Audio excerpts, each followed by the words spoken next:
안녕하세요. 눈먼카고입니다. 2022년 2월 21일 포워드란 무엇인가 시작하도록 하겠습니다. 오늘 조간이 개인적으로 바쁜 일이 있어서 저 혼자 진행하게 되었습니다.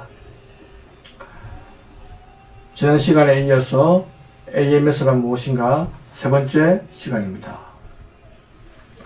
AMS 신고를 실무적인 측면에서 바라보겠습니다. AMS 신고는 중요한 것이 쉬퍼, 컨사이니, 그러니까 수출자, 수입자, 품명, 다음 선박명 이런 게 중요하다고 그랬죠.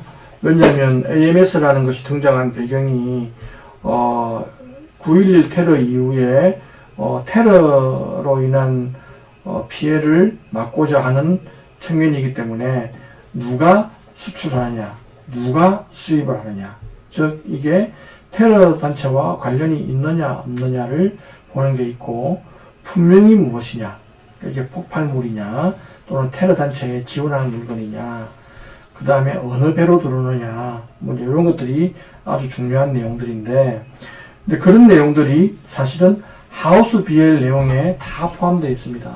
하우스 BL은 쉬파가 있고 컨사이니가 나오고 그 안에 디스크리프션 안에 어떤 제품인지가 나오고 또 거기에 선박명이 나오죠. 그래서 하우스 BL 내용이 AMS 신고 내용과 일치만 하면 사실은 큰 문제가 없습니다. 그런데 하우스 BL을 발행하지 않는 경우가 있지 않습니까? 즉 MVOCC가 개입되지 않고 화주와 선박회사가 직접 운송을 의뢰하게 되고 의뢰받게 되면 하우스 BL을 발행하지 않고 마스터 BL, 즉 선사 BL로만 모든 운송이 이루어지는데, 그럼 이럴 때는 어떻게 하느냐? 하우스 BL이 없는데 미국 CBP에서는 하우스 BL 발행을 전제로 하고 있습니다. 그래서 선사 하우스 BL이라는 게 등장했습니다. 실무에서는 요거를 선사의 AMS 신고용 BL 뭐 이렇게도 부르기도 하는데, AMS 신고 때문에 선사에서도 하우스 BL을 발행하게 된다. 물론 이 하우스 BL은 하주 쪽에 주는 게 아니고 오로지 AMS 신고를 위해서만 사용될 뿐입니다. 이제 우리나라 같은 경우에 적합 목록을 세관에 신고하는 게 있는데 EDI로 신고하게 되어 있죠. 이제 우리나라에서는 이때 싱글, 콘솔 이렇게 이제 분리해 놨습니다. 무슨 말이냐 그러면 선박회사가 적합 목록을 EDI로 세관에 전송할 때 싱글, 즉 선사 혼자서 이 운송을 담당하고 있다 하면 싱글이라 그러고, 여기에 for the MVOCC가 껴있다 그러면 콘솔 이렇게 이제 구분해서 신고합니다.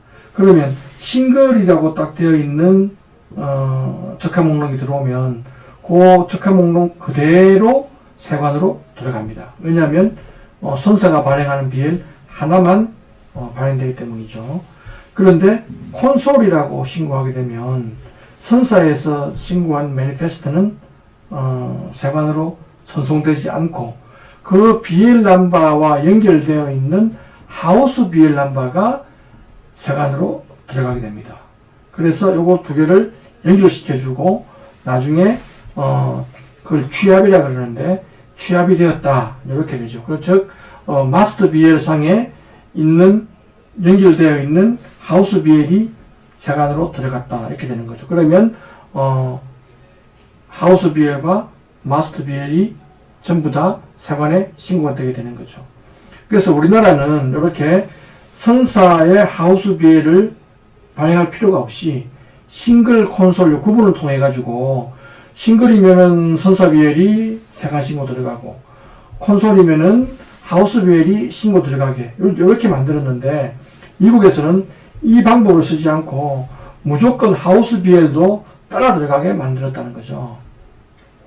그래서 만약에 MVOCC 개입이 없이, 즉 선사와 화주 두 주체만 있을 경우에는 AMS 신고에 필요한 내용으로 선사에서 하우스 BL을 발행합니다.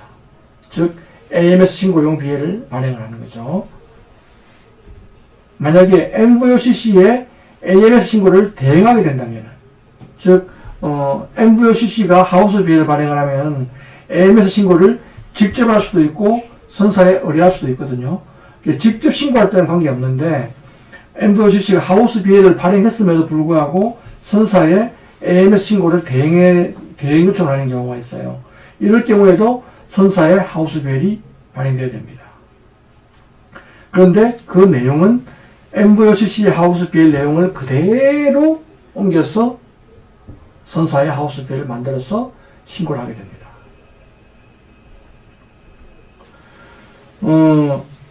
이 AMS 신고에는 BL 넘버가 필요합니다. 그런데 AMS 신고는 선적 전에 적합 목록을 신고하기 때문에 BL을 발행하기 전에 BL 넘버가 필요합니다. 그러면 방법은 두 가지가 있겠죠. 첫 번째는 부킹 넘버를 BL 넘버로 그대로 쓰게 되는 겁니다.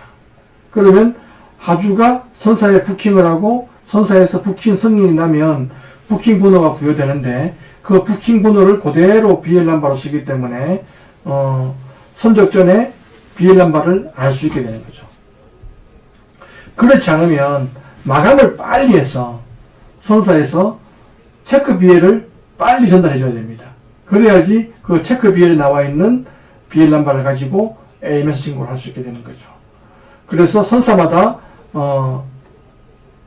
어떤 선사는 부킹 넘버를 BL 넘버로 해가지고 마감 시간을 최대한 늘려서 마감을 하는 곳이 있는가 하면 부킹 넘버는 BL 넘버다. 이 정책을 취하지 않고 우리는 마감을 빨리 해야겠다. 그래서 마감을 빨리 해가지고 체크 비용을 줘서 AMS 신고를 하게 하는 선사가 있습니다. 선사마다 정책에 따라서 요거는 어떤 방법을 취하는가가 달라집니다. 그런데 이제 선사 하우스 BL의 경우를 부킹 넘버와 일치하는 경우에는 부킹 넘버 앞뒤로 두 자리 숫자를 추가해서 하우스 BL을 넘버를 만듭니다. 즉 부킹 넘버가 나오면 하우스 BL 넘버도 이제 알게 돼야 되잖아요. 그랬을 때 이제 부킹 넘버를 그대로 유지하면서 거기다가 선사마다 앞에 또는 뒤에 숫자를 추가해서 하우스 BL 넘버를 만들게 됩니다. 이 역시 AMS 신고를 편안하게 하기 위해서 하는 조건이겠죠. 예를 들면 부킹 넘버가 1, 2, 3, 4, 5, 6이다. 그러면은 끝에 두 자리 00을 붙여가지고 1, 2, 3, 4, 5, 6, 00 이렇게 하면은 요거는 하우스 BL이다. 또는 앞에 99를 붙여가지고 99, 1, 2, 3, 4, 5, 6이다. 그러면은 요거는 하우스 BL 넘버다. 이렇게 알 수 있게 하는 겁니다. 그래서 혹시 이 선적 업무에 초보이신 분들이 왜 이런 같은 BL 넘버인데 앞에 숫자가 두 개 붙은가 또 뒤에 숫자가 두 개 붙은가 뭐 이런 것들이 왜 있지 하는 이유가 선사에서 하우스 BL을 발행해서 AMS 신고를 할 때 빨리 하우스 BL 넘버를 따기 위해서 만든 제도다. 이렇게 생각하시면 되겠습니다. 이상 마치도록 하겠습니다. 수고하셨습니다.